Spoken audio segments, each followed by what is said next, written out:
Hi, నేను doctor Vikram Singirikonda. Welcome to delta bull trading academy. So delta bull indicator ని వాడుతూ చాలా మంది ఇప్పటికీ మార్కెట్లో యూజ్ చేస్తున్నారు. సో మన ఇండికేటర్ ని వాడినప్పుడు ఎంట్రీస్ ఎక్కడ తీసుకోవచ్చు, ఎగ్జిట్లు ఎక్కడ ఉంటాయి, టార్గెట్స్ ఏంటి, స్టాప్ లాస్ ఏంటి, ఎవ్రీథింగ్ క్లియర్ గా ఉంటది. కాబట్టి మార్కెట్ కన్నా ముందే మనకి కన్సాలిడేషన్ అవ్వక ముందే 4 to 5 days ముందు మనకి ఇండికేటర్ ద్వారా తెలుస్తుంది. సో సైడ్ లైన్ లో అందరూ మార్కెట్ లో వాళ్ళు రియలైజ్ అవ్వక ముందే మనం సైడ్ లైన్ లోకి రావడానికి అవకాశం ఉంటుంది. సో ఇలాంటి డిఫరెంట్ ఎడ్జెస్ మనకి మన ఇండికేటర్ వల్ల ఉంటాయి. కానీ చాలా మంది యూజర్స్ అడిగింది ఏంటి అంటే, ఇవన్నీ బాగానే ఉన్నాయి కానీ స్టాక్స్ అన్ని మాన్యువల్ గా చెక్ చేయడం కష్టం అవుతుంది, స్క్రీనర్ ఏదైనా ఉంటే బాగుండు అని అడగడం జరిగింది. సో ఈ రోజు మనం ఇండికేటర్ కి ఒక అప్డేట్ తీసుకురావడం అయితే జరిగింది. సో స్క్రీనర్ ని మనం ఇంట్రడ్యూస్ చేసాము. సో ఇప్పుడు చూడండి, స్క్రీనర్ యాడ్ చేసినట్లయితే ఎలా ఉంటది అని. ఇప్పుడు మనం ఇది స్క్రీనర్. సో ఇందులో ఏంటంటే మనం కంటిన్యూస్ గా 50 స్టాక్స్ దాకా మనం యాడ్ చేయొచ్చు. ఇక్కడ సెట్టింగ్స్ లోకి వెళ్ళినట్లయితే మనం ఇక్కడ స్టాక్స్ లో మీకు కావాల్సినన్ని ఇన్స్ట్రుమెంట్స్, మీ ఫేవరెట్ వాచ్ లిస్ట్ ఇన్స్ట్రుమెంట్స్ ని మీరు యాడ్ చేసుకోవచ్చు. యాడ్ చేసుకున్న తర్వాత ఏవి మీకు కనబడాలో వాటిని మాత్రమే టిక్ చేసుకున్నట్లయితే అవి ఇక్కడ కనబడుతూ ఉంటాయి. సో మీరు ఏ టైం ఫ్రేమ్ లో ట్రేడ్ చేస్తున్నారో, మీ చార్ట్ ని ఏ టైం ఫ్రేమ్ లో పెట్టారో ఆ టైం ఫ్రేమ్ లో ఉన్న స్టాక్స్ అన్నింటినీ స్క్రీన్ చేస్తూ జస్ట్ కలర్ కోడింగ్ ఇవ్వడం జరుగుతూ ఉంటుంది. పెద్ద డిస్టర్బెన్స్ లేకుండా మీకు ఏంటంటే, ఇక్కడ నేను నిఫ్టీ చార్ట్ వేసాను కానీ నేను డైలీ చార్ట్ లో ఉన్నప్పుడు చూసినట్లయితే ఇప్పుడు హెచ్డిఎఫ్సి బ్యాంక్ గ్రీన్ లో ఉంది అని. ఇప్పుడు ఈ కలర్స్ ఏంటి అంటే మన డిబిఐ ఇండికేటర్ కి సంబంధించిన కలర్స్ ఇవి. సో మన డిబిఐ ఇండికేటర్ వాడుతున్న వాళ్ళకి ఇవి క్లియర్ గా తెలుస్తుంది. గ్రీన్ వచ్చింది అంటే మన మూమెంటం స్టార్ట్ అయింది మార్కెట్ లో, ఇక్కడ బుల్లిష్ ట్రేడ్స్ తీసుకోవడానికి అవకాశం ఉంది అని.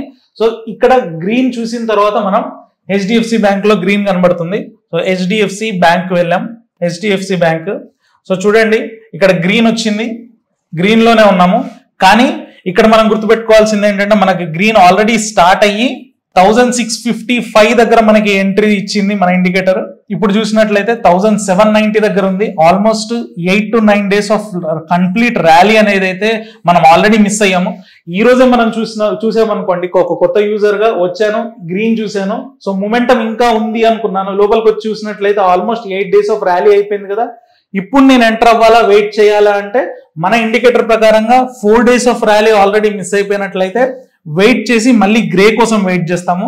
గ్రే వచ్చిన తర్వాత మళ్ళీ గ్రీన్ వచ్చిన టైంకి మళ్ళీ ఎంటర్ అవ్వడం జరుగుతూ ఉంటుంది. సో ఇంకా క్లియర్ గా ఇండికేటర్ని ఎలా అర్థం చేసుకోవాలి అనేది ట్యూటోరియల్ వీడియోలో మనం ఇవ్వడం జరుగుతుంది. ఇండికేటర్ ని యూజ్ చేస్తున్న వాళ్ళకి, ఇండికేటర్ ని సబ్స్క్రైబ్ చేసుకున్న వాళ్ళకి ఒక technical analysis video and indicator ని ఎలా వాడాలి అనే దాంతో పాటు మనీ ఎలా మేనేజ్ చేసుకోవాలి, ట్రేడ్స్ ని ప్లేస్ చేసేప్పుడు ఎంత మనీ, ఎలాంటి స్ట్రాటజీస్ లో ఎంతెంత స్టేక్ చేయాలి, ప్రతిదీ కూడా మనం క్లియర్ గా ఒక 1.5 hour ట్యూటోరియల్ వీడియో కూడా ఇవ్వడం జరుగుతుంది. సో మీకు ఇంట్రెస్ట్ ఉన్నట్లయితే కింద ఉన్న వాట్సాప్ నెంబర్ కి మీరు కాంటాక్ట్ అయినట్లయితే ఇన్స్టాల్ చేసి దానికి సంబంధించిన రిలేటెడ్ కంటెంట్ మీకు ఇవ్వడం జరుగుతుంది.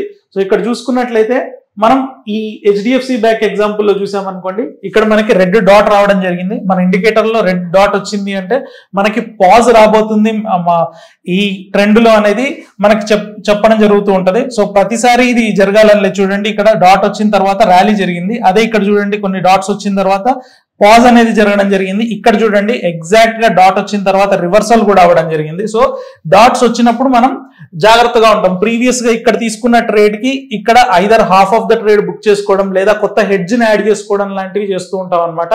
సో ఆల్రెడీ డాట్ వచ్చిన తర్వాత వచ్చిన ర్యాలీ. సో మనం ఇక్కడ ఏం చేస్తాం, గ్రే కోసం వెయిట్ చేస్తూ ఉంటాం. ఇప్పుడు ఇక్కడ చూడండి, ఇన్ఫోసిస్ ఉంది, గ్రేలో ఉంది, ఐటీసీ గ్రేలో ఉంది. ఇప్పుడు మనం ఇక్కడికి వెళ్ళి చూడొచ్చు. అంటే చూడండి, ఐటీసీ గ్రీన్ లో ఉంది, అప్ ట్రెండ్. సో గ్రేలోకి వచ్చింది. నెక్స్ట్ ఇప్పుడు మనకి ఇది షార్ట్ లిస్ట్ లోకి పెట్టుకోవచ్చు. మన వాచ్ లిస్ట్ లో ఇన్ఫీ ఎప్పుడైతే గ్రీన్ లోకి మారుతుందో మళ్ళీ అప్పుడు వచ్చి ఎంటర్ అయినట్లయితే ఇలాగా. ఇంతకు ముందు చూడండి, ఈ గ్రే టు గ్రీన్ మారిన తర్వాత మనకి ఐటీసీలో 433 నుంచి మనకి ర్యాలీ 520 వరకు వెళ్ళింది.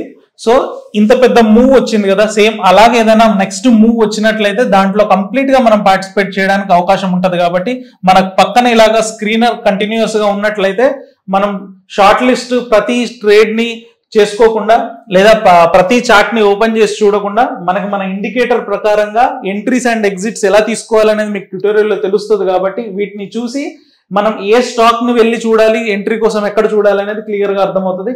ఇంట్రాడే ట్రేడర్స్ అయితే 15 మినిట్స్ కానీ 5 మినిట్స్ కానీ వాళ్ళు ఇష్టం వచ్చిన టైం ఫ్రేమ్ లో మీరు సెట్ చేసుకున్నారనుకోండి, ఇదే టైం ఫ్రేమ్ లో వేరే స్టాక్స్ ఏం చేస్తున్నాయి అనేది కూడా మీకు క్లియర్ గా మీ వాచ్ లిస్ట్ లో ఉన్న స్టాక్స్ అన్ని ఏం చేస్తున్నాయి అనేది తెలుస్తుంది. చూడండి, ఇప్పుడు నేను 5 మినిట్స్ టైం ఫ్రేమ్ పెట్టాను. సో 5 మినిట్స్ టైం ఫ్రేమ్ లో ఆల్మోస్ట్ నేను పెట్టిన 20 స్టాక్స్ వాచ్ లిస్ట్ లో ఆల్మోస్ట్ అన్ని న్యూట్రల్ గా ఉన్నాయి. ఒక ఎల్ఎన్టీ, రిలయన్స్ అండ్ ఎస్బీఐఎన్ మాత్రం బేరిష్ ట్రేడ్స్ తీసుకోవడానికి అవకాశం ఉందని చెప్తుంది. సో ఇలాగా షార్ట్ లిస్ట్ అయిపోతుంది వెంటనే. సో ఇలాగా ఆల్మోస్ట్ ఫిల్టర్ అయిపోయిన తర్వాత మీరు ఒకసారి మాన్యువల్ గా వెళ్ళి మన రూల్స్ ప్రకారంగా చెక్ చేసుకొని ట్రేడ్ చేసేప్పుడు చాలా ఈజీ అవుతుంది. కాబట్టి ఈ అప్డేట్ చాలా ఉపయోగపడుతుంది. సో యూజర్స్ కి మీకు కూడా ఇంట్రెస్ట్ ఉన్నట్లయితే ఖచ్చితంగా కన్సిడర్ చేయండి మన ఇండికేటర్ ని. మళ్ళీ ఇలాగ అనలిటికల్ వీడియోతో నెక్స్ట్ వీడియోలో కలుసుకుందాం. Thank you.